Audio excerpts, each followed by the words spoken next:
Hello and welcome back to Caravanning Max. We hope you're all well. Today I want to talk about loading the caravan, having a method of identifying all the things that you need to take with you and making sure that you don't leave home without something really essential. As you can see, I'm on my own this morning. Trish isn't with me. She says it's a subject that's really for me because when we have a caravan trip, Trish takes charge of all the food and the clothes and loads those into the caravan, and I look after everything else. So this is one where she says she really probably wouldn't have anything to say. I'll take a risk here and say that it would be very strange if it were a day when Trish wouldn't have anything to say. We've been married more than 50 years and some days I struggle to get a word in edgeways. That's because when I was little, my mum taught me to be polite, and she said, "Don't interrupt a lady when she's speaking." Just joking, dear, if you're watching. Anyhow, back to the subject at hand.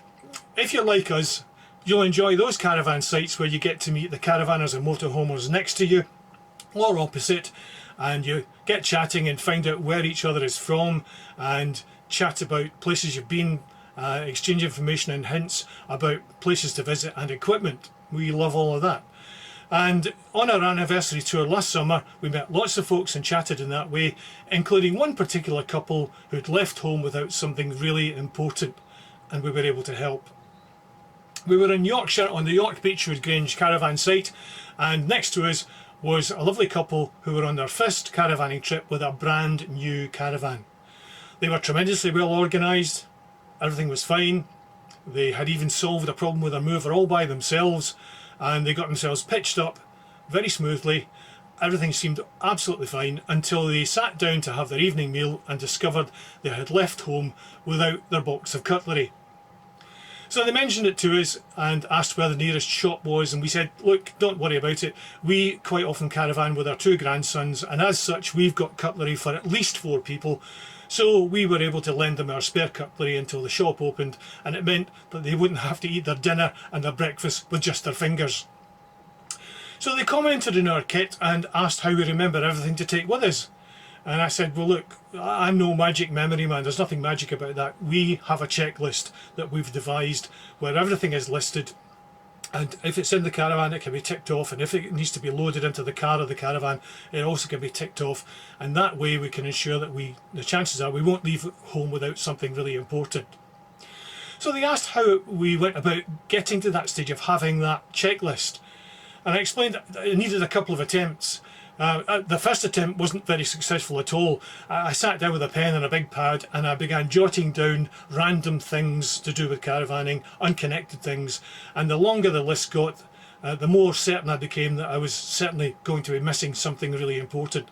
I needed a more organised way of doing it, a way of listing the list, if you like. So I explained our second method to them and they seemed to find it useful. And we wondered if other folks might also find it useful. People going off on caravan trips, maybe some people who are new to caravanning might find it helpful. So if that could be you, we've put together this vlog on how we design a checklist. It's just our method, it's not a how to design a checklist video at all. It's just something that we've designed and we've got that helps us, and it might give you ideas if you haven't got a checklist of your own, how you could design your own and devise it in a way that would suit you and suit your style of caravanning, or if you already have a checklist, maybe ideas for giving it a tweak or two here and there.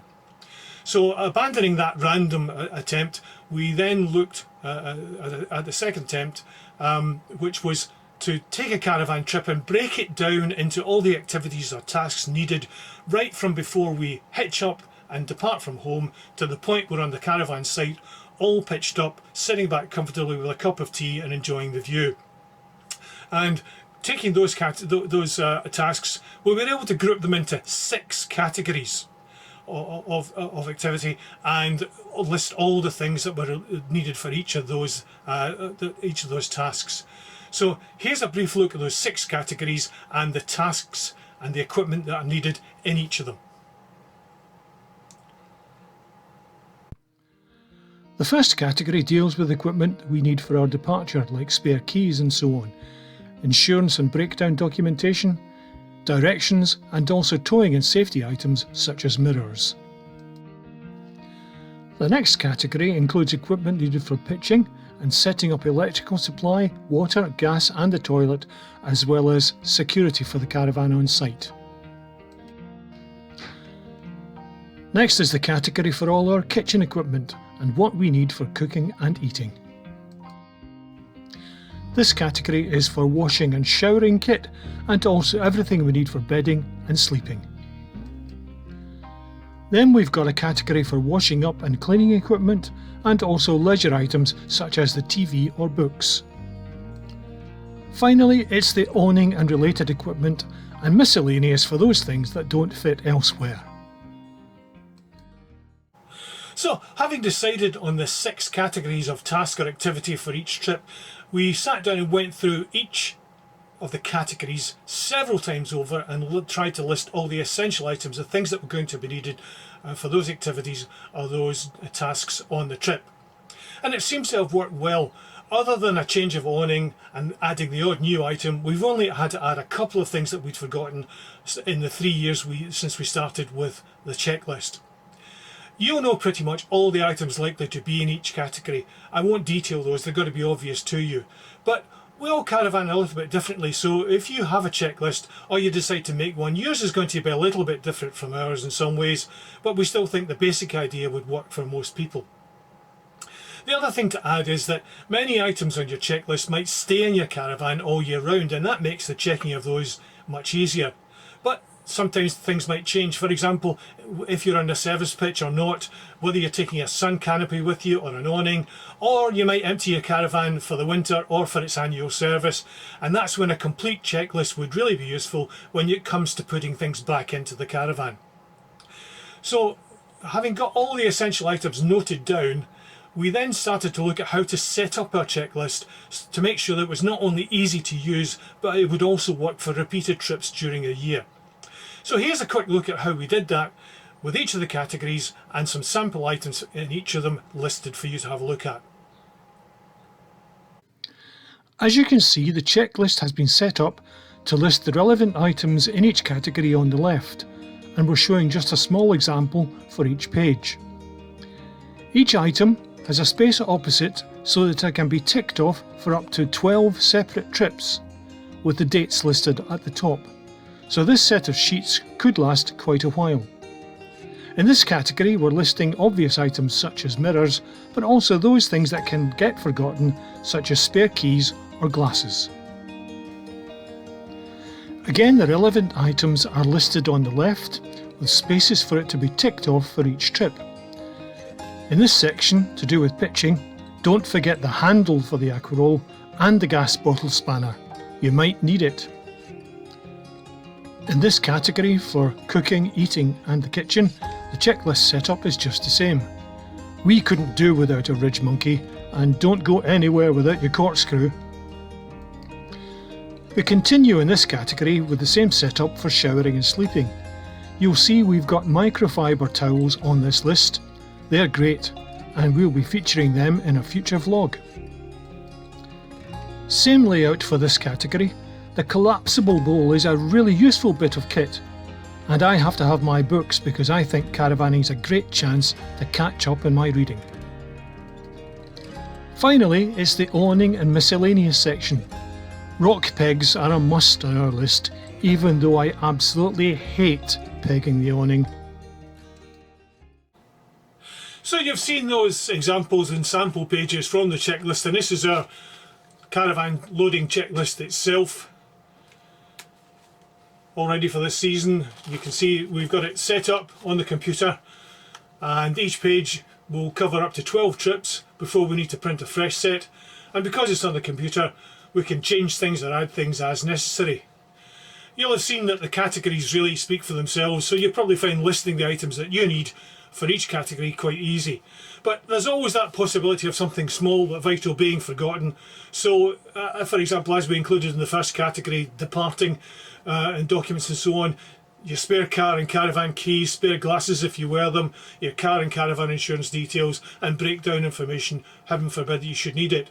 I won't obviously go through the whole list, it's really quite unnecessary, but I will highlight just a couple of things.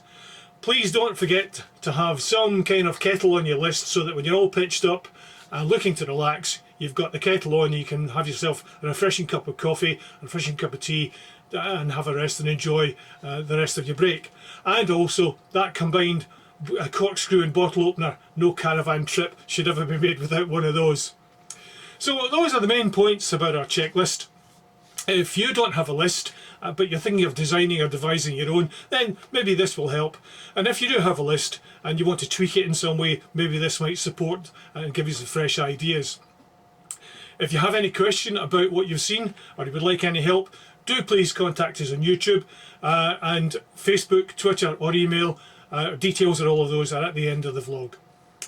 A couple of final details just to mention, that right at the back of the list itself here, I've got a page which lists all the tyre sizes and pressures for the car and the caravan, and also the torque setting for the caravan wheels. I obviously check those at the start of a trip, and also part way through any long trip that we'll have, such as our anniversary tour last summer, which is when we met the couple with no list and no cutlery to eat with. We've ring bound the loading list and laminated the pages so that it doesn't get too tattered and battered as we're using it through the season, and will last the course for the whole of the trips.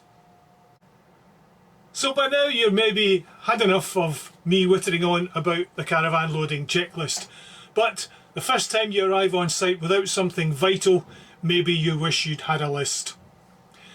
I'm not going to say any more about it, but one or two reminders about weight, since we're talking about loading the caravan. If it's at all possible, do try and plan your loading and check the overall weight of everything that you put into your caravan if you can. Add that to your caravan's unladen weight, the Miro figure that's given on the weight plate by your caravan door, and also add in the weight of your leisure battery and your caravan mover if you have one. And in that way, when you get that total, you can check that you're not exceeding the MTPLM, the maximum loaded weight for your caravan, which is also on the weight plate by your caravan door. If you have one nearby, it might be worth a visit to your local weighbridge with your caravan loaded to check that your caravan isn't exceeding the MTPLM, and in that way, when you're travelling, you've got that extra bit of peace of mind that your journey is going to be safe and legal. So that's the caravan checklist, how we set it up, how it was designed and how we use it. We hope you've enjoyed what you've seen and found it interesting, and maybe it might be a bit useful, especially if you don't have a list but you are thinking about designing one for yourself. As mentioned, do get in touch if you have any questions about anything that you've seen this morning.